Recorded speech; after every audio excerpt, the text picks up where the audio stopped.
చూపులకెన్నడు దొరకనిది రంగు రూపు లేని మది రెప్పలు తెరవని కన్నులకు స్వప్నాలెన్నో చూపినది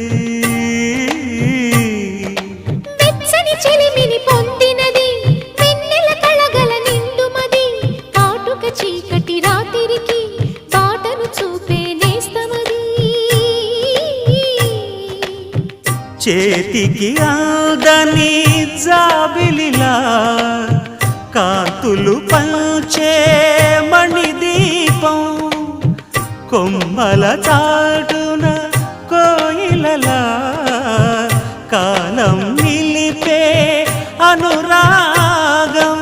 అడగని వరములు కురిపించి అమృత వర్షిణి